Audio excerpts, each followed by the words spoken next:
it wasn't even me who made the decision, which is so funny looking back now. And I'm so grateful that this is part of my story. But after a really, really rough couple of weeks, and I'm talking like I was crying every day before, after work, like it was not a good situation. I had a couple of really, really tough cases and I was shaken up. I came home and my husband had applied for a job for me. He just did it. So Thomas just did it, and it was Pompa Program. It was online sales. And I was like, a sales job? What are you talking about? Welcome to the Sock Door Podcast, where life is messy, but we always find meaning in it. Every week, we pull out the stories, the lessons, and the hidden gems. And then we ask the big question, keep it or kick it? If you're ready for real talk, brave steps forward. I'm your host, Lisa Begley, and you're listening to the Sock Door Podcast. Let's jump right in. What if the version of you who followed the safe plan ended up becoming the exact person brave enough to rewrite it? Well, today's conversation is about curiosity, courage, and choosing growth, even when the path isn't obvious, especially when life is changing so fast. Welcome to the Sock Door Podcast, where real life finally has a place to land. Today's episode, just so you know, is brought to you by Project Icon, helping leaders and founders share their story, build their brand, and find their voice. Okay, I'm really excited about today's guest. She's one of my very good friends.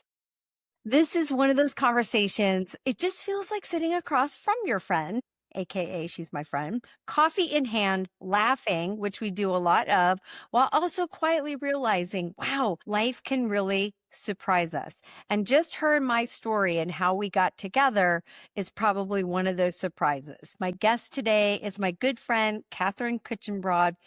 Kat began her career, now listen to this, as a full-time registered nurse, trained, committed, all in on healthcare, and yet over time felt something shifting. What started as curiosity eventually became a bold pivot into sales leadership, where she now thrives as a sales manager. But that's just one chapter. Kat and her husband, Thomas, once traveled the world, caring for homes and pets while living abroad, a season of freedom and adventure that I know I dreamed of and people only dream about.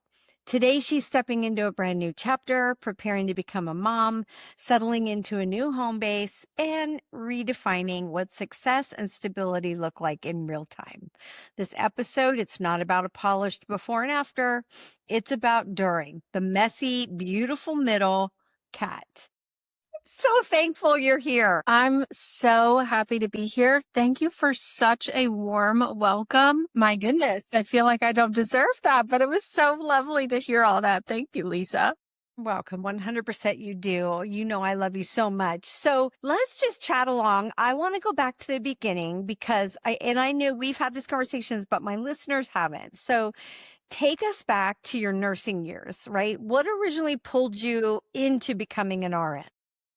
Yeah, honestly, I was never really pulled. I was more told. And I think that that was where a lot of problems started from. It was one of those things where you grow up and people start just putting things in your ear. Like you're a young, nurturing female and it's kind of like, you would be really good at this and you'll always have a job and it's so stable and you should do that. And so I just kind of went with it. And so from middle school on, I just always told everyone that I wanted to be and I just followed through with it. So I went to nursing school in Charlotte. I had a great experience there. Unfortunately, though, when I graduated, it was peak COVID times. So it was not a great start to my nursing career, if you will. Yeah.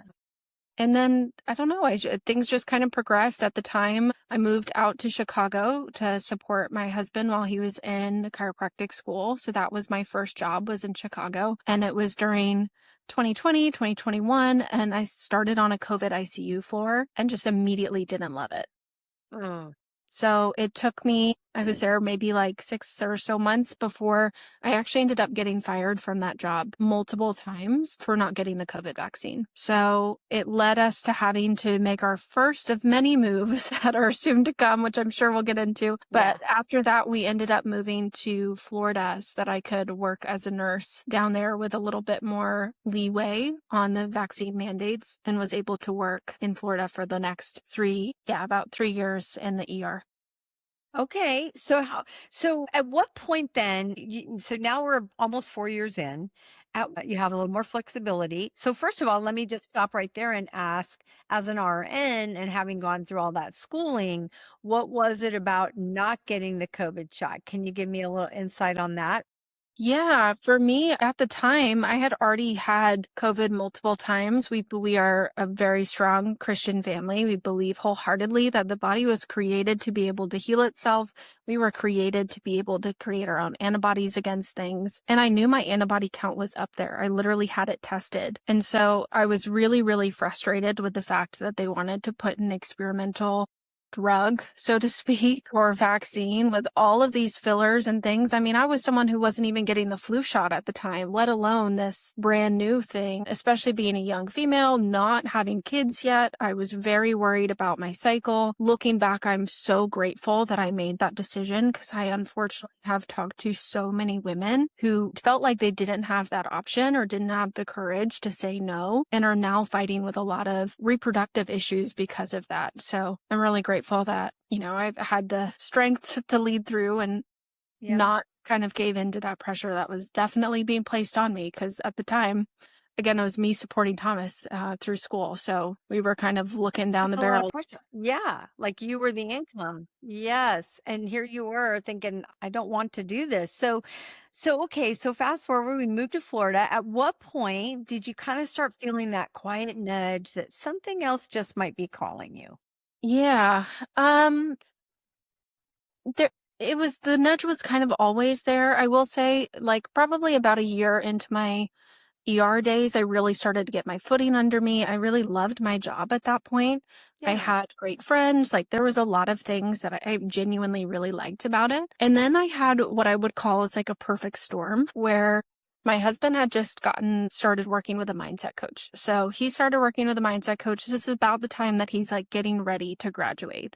Yeah. So he starts working with this, he's a doctor as well, so a chiropractor that focuses on mindset. I'm listening in on all of these things, right? So listening how he's like built for more, he can do all these things. Like he was just pouring into him. And I never heard anybody talk like that. A lot of the people around me are middle class and just never really go for anything big. So for me, like they thought I was crushing as a nurse making, $60K a year. That was like big money. Yeah. And so I was getting exposed to that. And then at the same time, I had a couple really tragic events happen at work with coworkers committing suicide, and also just finding myself in some really, really tough situations, tougher than the normal at the time. Because of course, any ER or emergency situation is not an ideal one. But I think following that, there was a couple of cases that came through that really shook me to my core. That made it really, really difficult for me to walk through those doors every day. So there's definitely a perfect storm of a lot of these mixed emotions coming up. Yeah.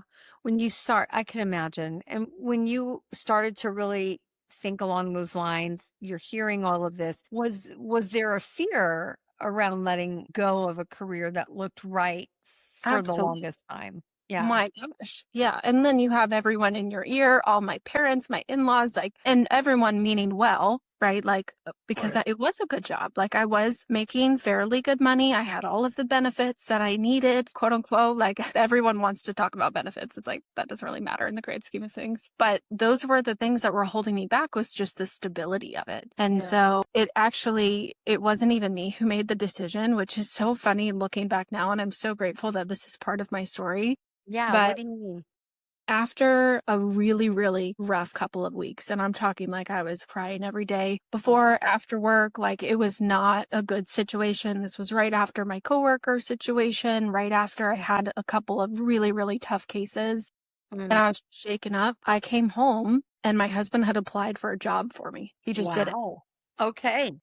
So Thomas just did it and he What was applied. the job? It was Pompa Program. It was Oh, online sales. And I was like, a sales job? What are you talking about? Like, right. How did sales even enter the conversation, or what made Thomas feel like sales is it for her? I am going to put her yeah, in it. it was because of that mindset coach that he was working with. Yeah. So that mindset coach is also a chiropractor. And they had talked about a couple of different things. They were talking about businesses in the chiropractic world. I had really admired a couple of the chiropractic salespeople that we followed on Instagram. I was reading a lot of business books alongside with Thomas, like preparing for us to start a business after school. There was a lot of things in congruency where I knew that I would have the skill set if I just applied myself enough, but I would have never taken the jump. But Thomas looked at it as like, what do you have to lose? Like, just go apply. Like, Yeah. go see if it's something that you like. And so he put my resume out there. And of course, there's no sales on it. It's just nursing. And then like stuff I did in college. So I was like, okay, we'll see what happens. And sure enough, it ended up being one of the biggest blessings in my life. And I'm so grateful that I have people in my corner that are willing to push me out of my comfort zone. So Yeah. That's so true. You have a great partner I too, do. to have someone, that's partnered with you for life to be able to support you in that way. When you find, and that's where our story begins, which Yes. I am forever grateful. Me too. Couldn't even imagine. I mean, it was the most genuine connection and friendships that I had made in years. And I loved when you came to visit. Kat came to visit me, you guys. Like, I mean, it was just that connected, right? Among a couple of other friends, we took how many trips? 3 big trips together, all of us, like our whole sales team. So what surprised you, like once you stepped into that role, what surprised you most about yourself? And I was not surprised because when I met you, before I asked this question, when I met you, you were just so personable. And I think in that environment, it wasn't about the sales. Yes, technically, logistically, it's a sales job, but that wasn't what we were about. Right.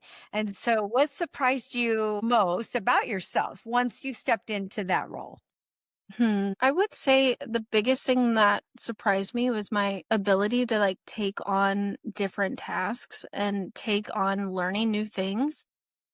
Like up until then, I really hadn't needed to learn a new skill unless it was like another nursing skill, unless it was like, here's how you do an ultrasound IV, right? Like it was different kinds of skill sets. And so for it to be so psychological based, that was something that was very, very interesting to me. And I think I just fell in love with it. It would just be able to like understand who is the person in front of me and what is my end goal to help like shift their mindset around. And because I was thinking of it in that way and every call felt a little bit like a challenge, I think I never got bored. And it just catapulted me into this like awesome career that I have now. And I'm so grateful for it. Yeah, because now you're a sales manager, right? You're Yep. leading a whole team of people Yeah. who started out doing what you do. So looking back now, I'm curious, what skills from nursing, I mean, aside from the obvious, like the science of it all, right? What skills from nursing do you realize you carried with you actually, whether you really knew it or not?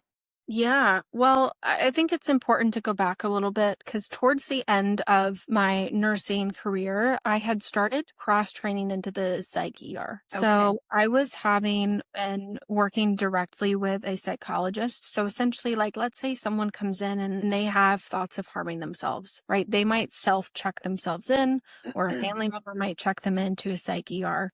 Yeah. At that point, right, my job was to do intake counseling with them. So like I would sit down, I had paperwork to fill out. We would like talk about exactly what they were experiencing. And then I would sit in with the psychologist as they made, kind of a decision on whether or not this person needs to get admitted or if they can go home and they're not a danger to themselves. Yeah. So with that, I learned so many skills in talking to people in their darkest moments, right? Even psych aside, like let's say somebody comes in from a car accident, they're literally having the worst day of their life, right? So if I come in and I'm like overly cheery, they're like, get this girl out of here. You know what I mean? Yeah. And so I learned very quickly how to read the person in front of me and how to change my tone, how to become more disarming so that way they do feel comfortable opening up to me. Yeah. And that, my gosh, helped me so much in sales Mm. because I'm able to have a lot more deeper conversations with strangers and it not be weird and not be uncomfortable and not be something that I'm worried about Mhm. going into conversations. So I think that that alone experience just eased my nerves quite a bit. Yeah. It's interesting the path that God leads us on and into, and that you had that amount of experience just before coming into a place where you needed to be Yeah. able to read the person in front of you to actually do your job and understand where they're coming from. So, that was amazing to me. And I remember I loved the fact that you also had kind of the science behind it, right? You kind of Yeah. had that because that was like I had the sales piece of it. I was missing the logistics, the science. And so, I was really grateful for you at the time to be able to just pick your brain, and you were always so helpful. So, okay, let's talk about the travel season a little bit, Okay. right? I love that season. Sweet pivot right there. Yeah. Tell me more, because I remember just here, just would cherish your stories. Beauty. So let me just give a little context for the listeners. This job, this position was a contractor position, but it was remote. So you could do it from anywhere in the world. And it was very cool because we had people from all over the world, all over the country, but yes, all over the world as well, that Yeah. were dialing in and talking to these people who were really in need of some help. So all that to say, Kat was like, where's Waldo? Right? Like we never knew from, month to month where she would be. We're calling him from this month. So tell me a little bit about the travel season, caring for homes and pets while exploring the world. Like, how did that come about?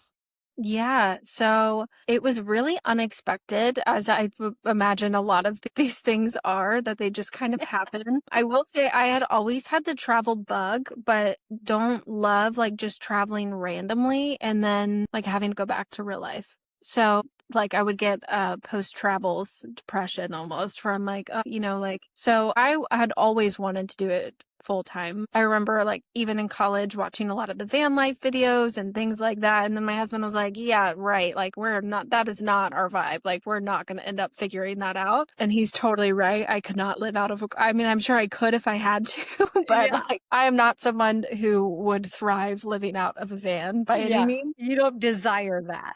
I Yeah. liked that nomadic kind of lifestyle and not being tied to one place and being able to see it. And so we never thought that that was going to be possible because my husband going to chiropractic school, we thought for sure he would go right into like a brick and mortar kind of clinic or a practice and we would just stay put. But come to be it that after graduation, his functional medicine had really kicked off and he was also working online.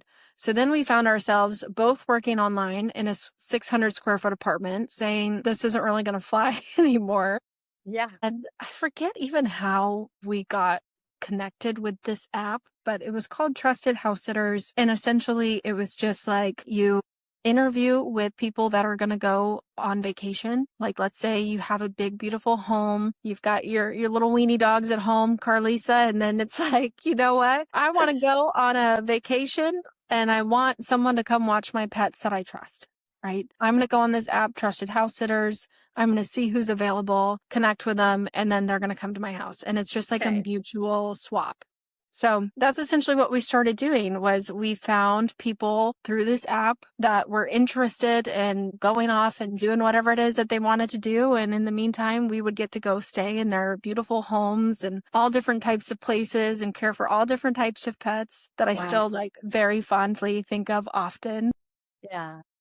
And it was awesome. So we were on the road for an entire year and some change where we just Remember. from house to house. We tried to pick longer stays just so that way we could really work and like kind of get into a little bit of a routine while we were there and also get to know the animals that we were with because it is a lot to like pop in, learn a whole animal's routine only for like 2 days and then go off to the next one. Yeah. I can It was really imagine. nice to kind of take some longer ones. So we would try to find like sits that were like 3 to 4 weeks at a time. So we went all the way from North Carolina, which is where we're from, all the way up over to California and then up all the way to Washington. And then after we did that trip and kind of made our way across the US and then up, we decided to go to the UK for about 4 or 5 months. So we did that at the beginning of last year and it was awesome. That wasn't just one house, right? That was more than one house. That was multiple. So we did kind of like a tour around the UK and it was awesome. They're actually a UK company. So the sits there were like amazing. So we were staying in like button mills that were built in like the 1650s. Like it was My so cool. gosh. What? Okay. So, do you have a favorite house that you look back and you go, oh, this was my favorite? My gosh, I think my favorite place that we were at was probably in this little podunk town in Washington. It was called Carson, Washington, and it was just one cat. Washington State. Washington State, yes, Yeah. Washington State. And it was freezing outside. It was over Thanksgiving is when we were Yeah. there. So it was just Thomas and I. It was over Thanksgiving. And I remember the girls like, you'll never see the cat. Like this cat, her name was Miss Kitty. Miss Kitty will not come out. Like you won't even see her. You basically have the house. Just make sure the litter box is clean and she's got food. Yeah. Literally, when we walked through the door, Miss Kitty was already in between our legs, like going over, like all Aw. over us. And we just fell in love with that cat. We also fell in love with that area and living very rurally. The whole house was cement and it was heated only by like a wood stove fireplace. So Thomas was chopping wood every morning. It was great. That's so cool. Yeah. It It's, was super fun. what an experience, honestly. Yeah. I can't even imagine. I remember getting a couple times you being able to give us a tour, like, Yeah. look, this is the house now. And it I was mean, great. we never chose like boring houses either. Like Yeah. we would wait until we found like the perfect one. Yeah. So Now, did you guys fly? Yeah. No, at that point, so when we were in the US, I sold my car before we left for the year. And then we took Thomas's car and we loaded that thing up and we took it all the way across the country and we actually sold it in Carson, Washington. You did. Yep. And then we flew back from that trip back to Charlotte. And then from there, we went from there to Europe. And then we just didn't have a car for a good bit of time until we came back. So what did you do and how'd you get around in Europe? Just mostly railway and we rented a car in Europe. You rented a car there. Okay. Because we were also in very rural areas. Like we stayed in the Cotswolds, which was so beautiful. Yeah. I will say like I was very partial to London just because it felt so bougie and fun. Yeah. Yeah. But it was a great time. So much fun. Okay. So now there was no money exchanged. No. At all. No So money. the only cost to you was your travel.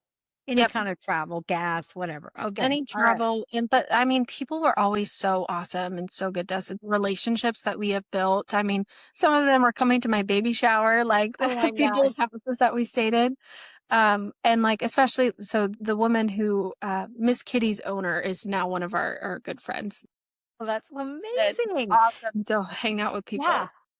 Listeners, I'm telling you, it doesn't have to be a far off dream. It can happen.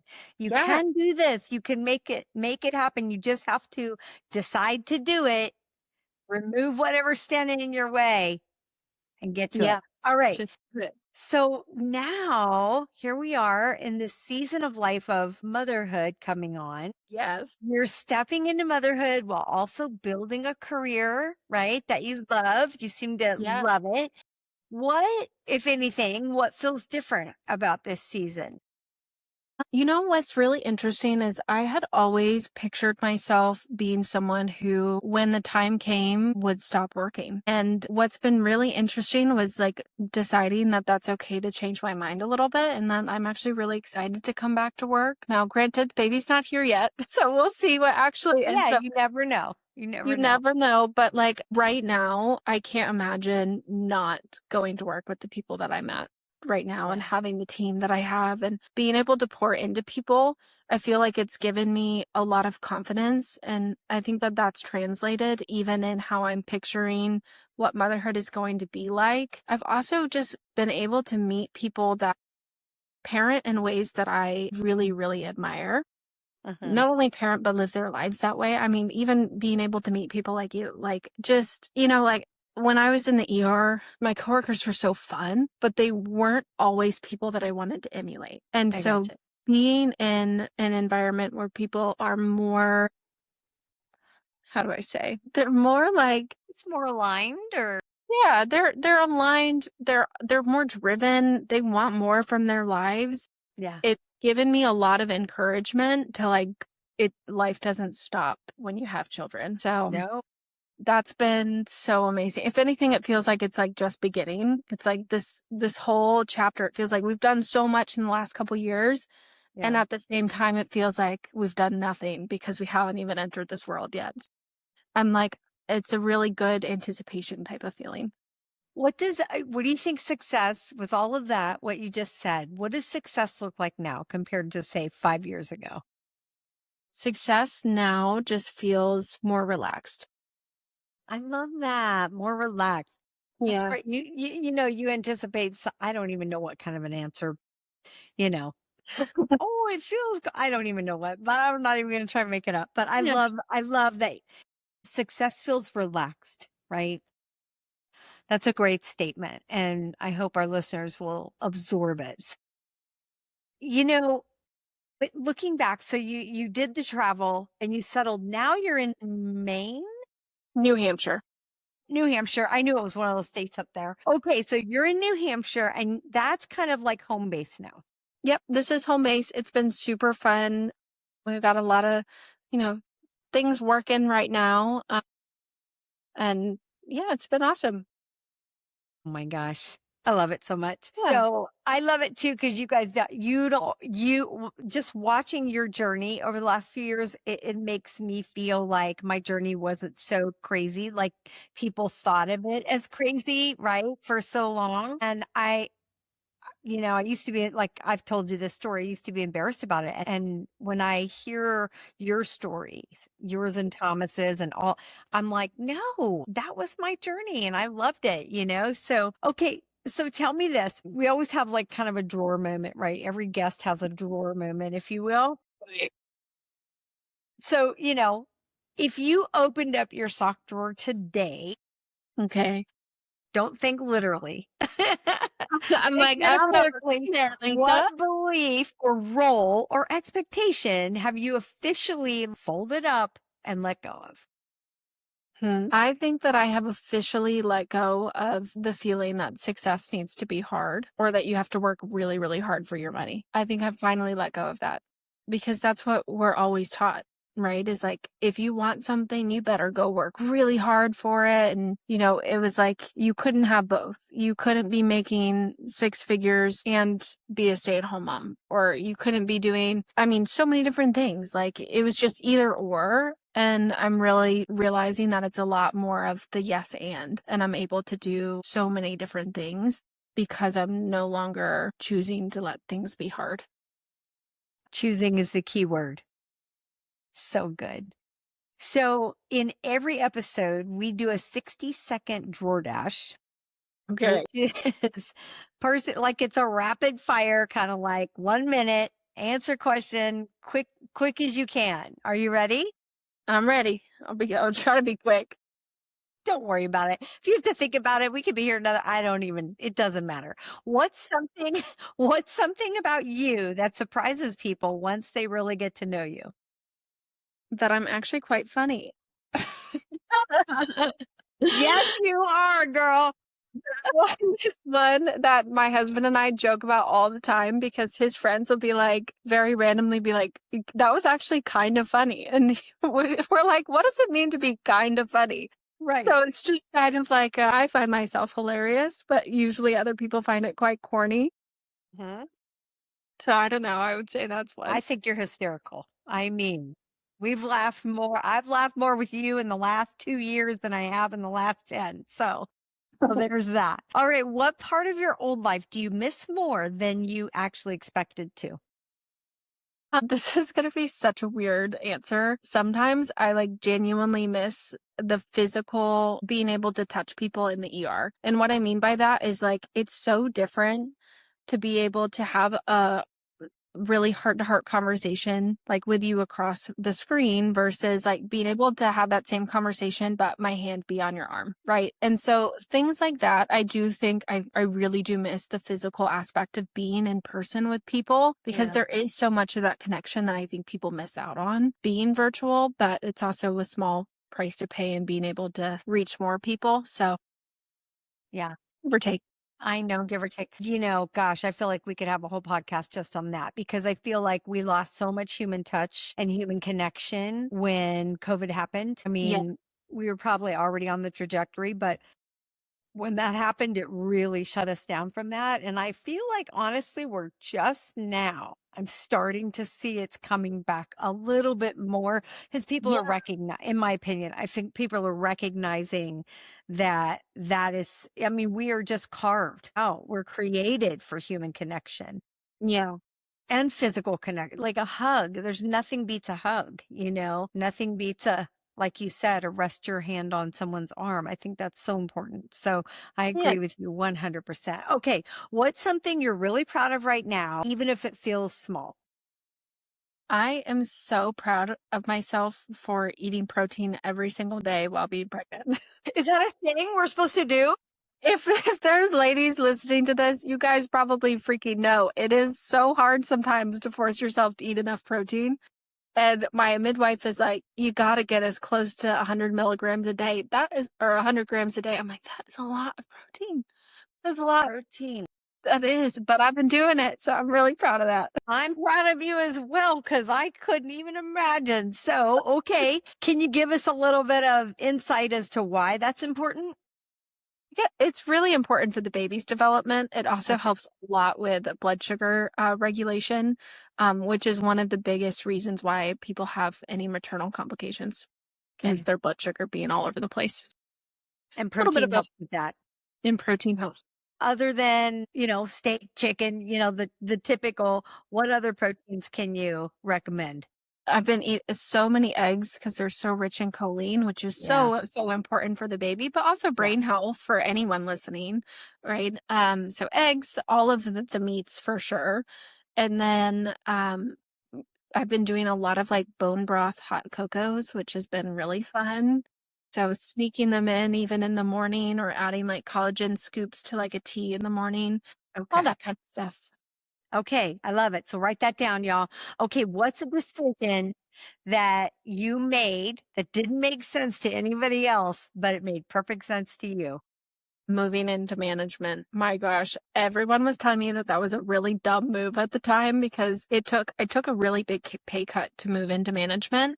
You would not think so, people. You would not think so, but Would yeah. not think so, but that is the middle. If anyone's listening and you guys know, it's that middle management life where you generally do kind of take a step backwards before you take a step forwards. Yeah. But now I'm so grateful that I did because it has been the most amount of learning that I've ever done is learning how to lead different personality types. Yeah. And my team has gotten really big. Right now I have 24 people that I'm directly managing. That is Wow. a huge team. So it's 24 different personalities. It's like there's people coming in and out. I get new hires. I've got people that have been there forever. Yeah. It's just been I'm so grateful that I made that move. I feel like I've grown so much in the last however long it's even been, 8 months or so. You you are the perfect person for that. I just think that you keep a level head, you're a good leader, you're humble but strong, right? Yeah. I think I couldn't have picked a more perfect person to be in that role for sure. So what are you learning about yourself in this current season? I guess it's kind of similar to like when I first entered sales. Like I'm learning that I'm so much more resilient than I thought I could be. I'm also learning that sometimes, like for example, the first couple times I've had to let someone go was really tough because I was like, oh man, I'm sure. this is their livelihood, right? But at the same time, recognizing that sometimes I'm being used in a way that's helping this person open another door, right? Like I'm closing the one that they shouldn't be in right now so that way they can go find something else. And it's actually been keeping in touch with those people, which I know sounds weird. Like you stay in touch with the people that you fired. Yes. And because I've been able to see that they go and they find these incredible opportunities that they're doing so much better at because it fits them better. Yeah. So that has been an amazing lesson for me and has been super encouraging for me to know that going into those tough conversations. Yeah. I love that. Okay. So here's the thing. We always kind of wrap up our episodes with a tiny dare. And this is something I always ask my guests, to just give our listeners a tiny dare that you would offer someone listening who might be standing on the edge of change or maybe quietly feeling that shift in their own life. What would you say to them? I would tell them to pray about it as much as you think about it. Okay. So many people just think Yeah. about these decisions instead of just praying on it and making a decision, praying on it and going for it. Yeah. Perfect. I love that. Do you have a strategy that you've used in the past? I would say that it changes quite a bit time to time, but I would think one of my stronger suits is I try not to mull over things too much because I know that if it's meant to work out, it's going to work out. And I trust that that plan has been set forth for me. And so if I pray about it and feel at peace, I'm going to move forward. And I don't sit and let it linger and create all of these things. Otherwise, I'd still be in nursing making $60K a year unhappy. So miserable. Yeah. Oh my gosh.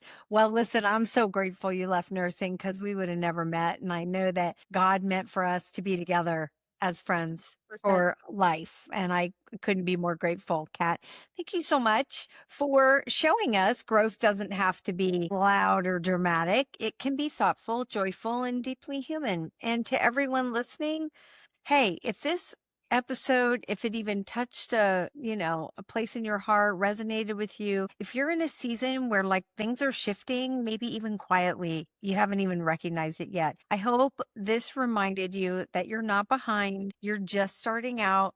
Don't overthink it, right? If you loved this conversation as much as we did, follow and subscribe to Sock Drawer Podcast and then share this episode with someone navigating their own pivot who might need to just hear it and have a little lighthearted conversation. And then support those that are in need. Just hug somebody today, if you can. I can't wait to hug your neck soon. So Kat, thank you so much for joining us and your wisdom and your insights. Truly a blessing. Lisa. Thank you, Lisa. And I hope that everyone listening is able to create their own story for others to one day hear too. And until next time, y'all, stay curious, stay brave, and don't be afraid to open the drawer. All right, Sock Drawer family, that's a wrap on today's Drawer Dump. Big thanks to our guests for sharing their story and their heart with us. Until next time.